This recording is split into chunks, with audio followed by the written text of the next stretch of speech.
Depending on who you talk to, some would say that lyricism doesn't matter anymore. With stimulated concepts of lyrical content, that hip-hop shit. Some would even say that it's dead and it's never coming back. See the chain, nigga, all different colors, it's not Skittles. That the glory days of hip-hop are gone, and gone for good. Logically, but periodically, you could catch me on an odyssey. But if you ask me, hip-hop will never die. Spit sicker with liquor, not spinach, I'm F-U-R-Y. Not now. I see the blind leading the blind and they despise the place that I went. Somewhere in between I got this and oh shit. Not ever. Capitalistic driven thoughts through my cerebral tend to fade the world's evils. This is the Cypher Project.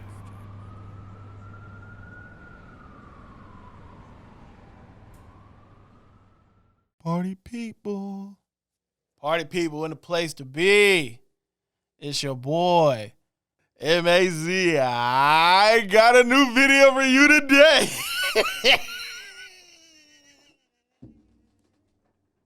Maserati. So focused, I just need some meaning to my name. Plus I'm cheating with these codes. If you thinking it's a game, that's real talk. Man, this ain't no game to me. This ain't no game to me. This ain't no game. Yo, oh my God, people are gonna kill me in the comments. Listen, man. So we back here in MAZI'S world, you know what I mean? New video. There's a lot to talk about. J. Cole is kind of killing the bandwidth streets right now. He dropped a single off the project, the off season, if I'm correct. And the song is called Interlude. Of course, everybody's talking about it, talking about the reference to the Pimp C and Nipsey line, which of course, you know, rest in peace Pimp C, rest in peace Nipsey Hussle. Great line. I mean, the song is just dope overall. If y'all haven't checked it out, the Interlude is out now on all DSPs. But TDE, Isaiah Rashad also dropped. He dropped his record with Duke Deuce. That's a super hard record. Lay, which is the name of the record, with Duke Deuce. And Skrills and I kind of got to talking. TDE versus Dreamville. Which roster powerhouse wins over the other? Totally hypothetical. Very hypothetical. But fun to discuss. Absolutely. The floor is yours, sir. All right. So, if you break down the roster of who TDE has versus Dreamville, TDE got some heavy hitters over there. Dreamville, in their own right, got some very dope artists and very creative artists over there as well. But if we were just to hypothetically line them up, toe to toe, catalog for catalog, record for record, who beats who? Round one. SZA versus Ari Lennox. Skrills is our R&B resident here on the show. SZA's Control album was one of the top albums that came out when she dropped. A lot of females had that in heavy rotation. Well, at that time, I couldn't go down the timeline without seeing a line quote from the SZA album. You know what I mean? Absolutely. Both male and female. Both male and female, exactly. So that's when you knew the album was jamming. And to Ari Lennox in her own right, she you know, as far as her music, she's in her own lane, and the sound, she has a real soulful voice to her. And I love her project as well, the Shea Butter Baby. Incredible work of art. But if we were to pick today, SZA versus Ari Lennox, SZA's Control album versus Ari Lennox's Shea Butter Baby, what are y'all taking? Wash. Don't do that to Ari, man. I'm sorry, bro. Don't do that. Hey, you know me, bro. Ari, I like, you know what I'm saying? I like that, the Shea Butter Baby. It was dope. But I'm sorry, fam. Just one word. Weekend. You feel me? That record was crazy. Come on, bro. It got me in trouble. I mean, it's based on a true story. Come on, man. Yo. I've grown since then, but still. Yeah, listen. We've all grown and had our experiences, man. But yeah, man, that album that Control album just paints such a picture to where it's just so vivid, to where you can relate, and it's like, yo, there's certain albums where it's like, you know what, I shouldn't be listening to this because I could probably get in trouble. You talk about the true inspiration of a record. Yeah, shout out to SZA with the Control album. I can't wait for the next project. I know some of the songs that have been getting pushed out there, they sound good. Shout out to Nascent as well. I know he was behind. That was one of the records that he had leaked out online on Instagram, and that it was fire. Round 2. This is where it gets interesting too. Schoolboy Q versus JID. Ooh wee. Because I like both artists for what they bring to the table. Schoolboy could kind of get lyrical on you, but more times out of less, the rhyme pattern and the stuff he's talking about is in your face. It's in your face and it's blatant, and it's so real at times where it's just like, I was with him on Fig Street. You know what I mean? And it's like, no, you weren't. And I'm like, oh, okay, well, that's how I felt. You know what I mean? He paints that picture for you to where you was out there rolling with the Hoover Crips. You know what I mean? And I almost shouted them out, but like, I ain't trying to. You know what I'm saying? But yeah, man, like, he paints that picture, and then when it comes to JID, you talking about a youngin' who could literally almost wrap circles around any and everybody at an early age. You know what I mean? With plenty of room to grow. It's just at that point, you got to argue body of work. And Schoolboy Q has more body of work than JID. Now, could you say all the Schoolboy's projects hit? That's to be determined. Final round. Let's get into the heavyweights, man. J. Cole, Kendrick Lamar. Now, before we even get to that, where's the mixtape? Kendrick, J. Cole, where's the collab mixtape? We've been wanting that collab project for the longest. I don't think we're ever gonna get it. Listen, and I know we talked about this off air, but Punch, if you just happen to watch this, I know the roster said that the album is done or the project is there. It's in the files, it's in some drives or whatever, right? Put it out as an NFT. I just want my cut, that's all. Man, how much you think that'll net? Bruh. More than Wu-Tang? More than Wu-Tang. For sure. For sure. Because that would be nuts. And only one person has the Cole and Kendrick project. Then what's that one person gonna do with it? Are they going to share it to the world? Or are you just gonna keep it to yourself? I'll keep that to myself. I ain't gonna hold you. I ain't gonna hold you. I'll keep it to myself. I'm gonna keep the album to myself, man. Nah, I'll let the homies hear. If the homies wanna pull up in here, I'll let them hear. But for y'all, nah. Selfish as it sounds, I'm sorry. Look, I'm sorry. But back to the matchup at hand. J. Cole versus Kendrick. Like, as far as body of work, project for project, song for song, I honestly don't know. It's hard to say, man. It's hard to say. It's so evenly matched. Absolutely. And I know some of those people in the comments and other. By all means, please do comment. Yes, please comment. But I feel like every song, Kendrick's song would have a good counter from Cole's song and vice versa and so on and so Right. Exactly.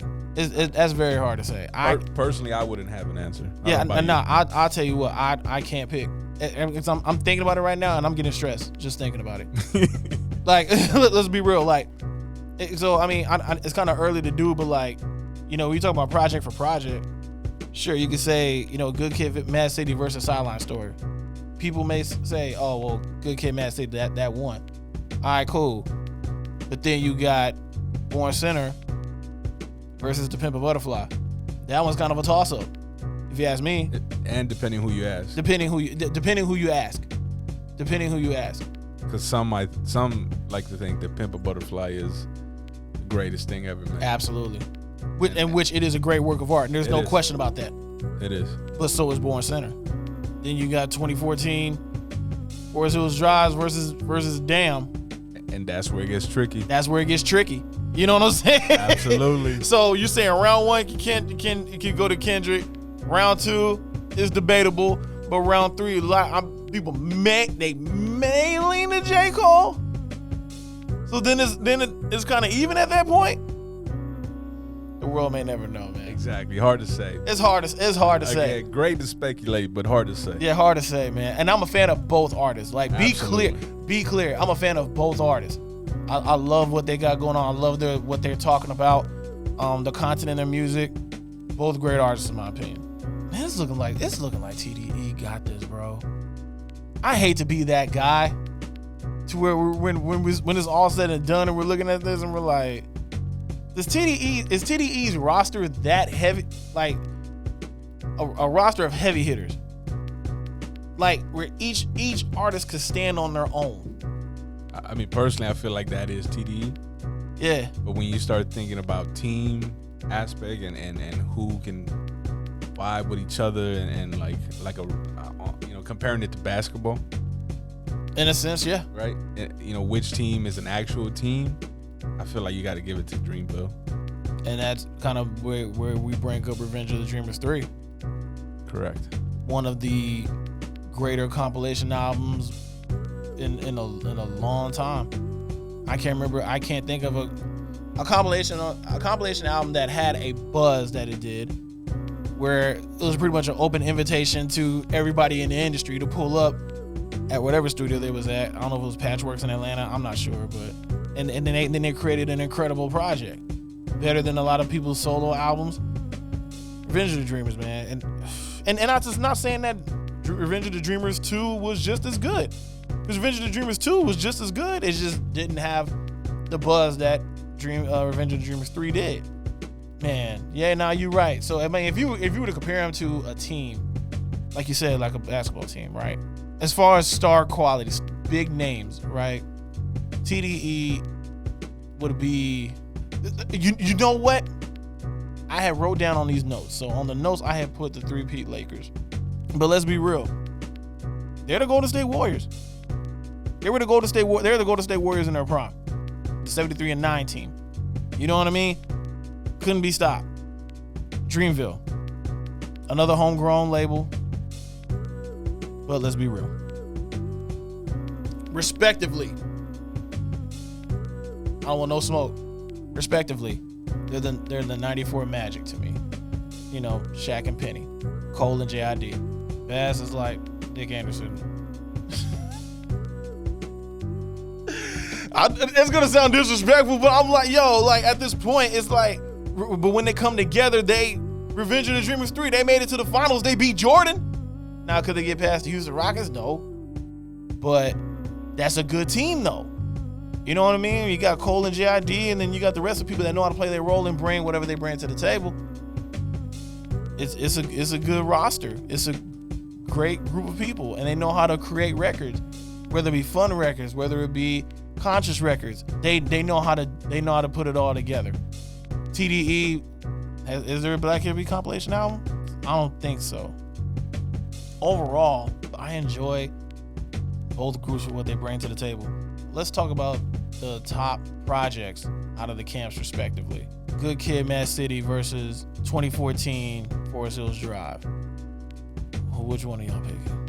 I enjoy both these projects for their respective points of view. Because both albums, you could literally press play and just let them ride.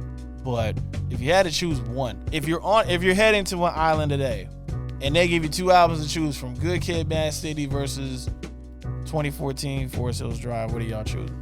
Man, I gotta go Good Kid, Mad City. You going Good Kid? I'm sorry, bro. I'm thinking about it when you put it in that perspective on an island. I'm trying to listen to that. Yeah. Don't get me wrong, 2014 Forest Hills Drive is dope, but on an island, bro, there's some songs on there that are too deep. Like Adolescence 03? Exactly. If I play that and it's a rough day, you just going out to the ocean and just... Yo, me and Mr. Wilson. Wilson! I'm sorry! Yo, I didn't think about that. But if I got Good Kid, Mad City, yeah. we getting off that island, bro. Listen, man, hold on. Let me think about this. Cause I don't like. I love 2014 Forest Hills Drive, man. And I listen to Adolescence 03 like on a daily basis. I think you're right, dog. Fam, what song on 2014 Forest Hills Drive gets you more hype, more excited than Backseat Freestyle? All my life I want money and power. Yo, come on, man. Come on. Kendrick, dog. We need you, man. We need another album. Backseat Freestyle was crazy. Fam, I didn't know who Shireen was, but in the video when she was doing her thing on the lowrider. Shout out to Kendrick. Shout out to Cole. Man, that's a good conversation, man. I want to do more. I want to do more stuff like this. Yeah, absolutely. Compare labels to crews, man, because and it's all subjective. It's all subjective, absolutely. Totally. So open to interpretation, absolutely. But this is just the thoughts of two enthusiasts. That's it. Yeah, two people that love music, and music has kind of molded us and shaped us to who we are today. Absolutely, and personally ready for music from both camps. Absolutely.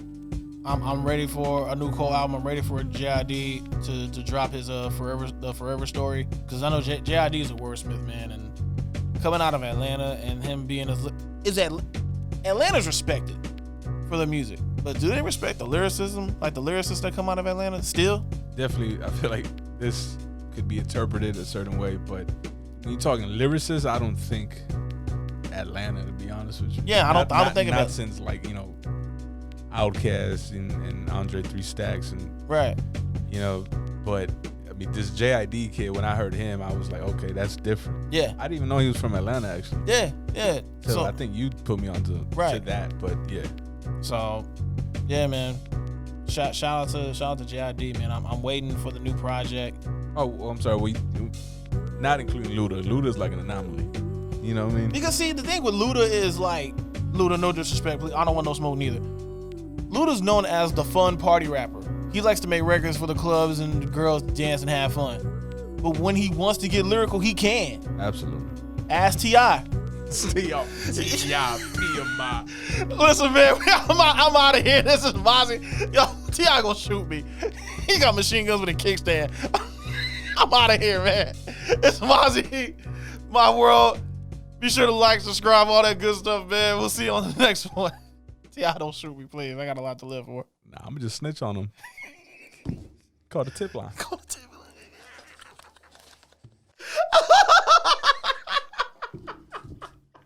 Maserati. So focused, I just need some meaning to my name. Plus, I'm cheating with these codes. If you thinking it's a game, that's real talk.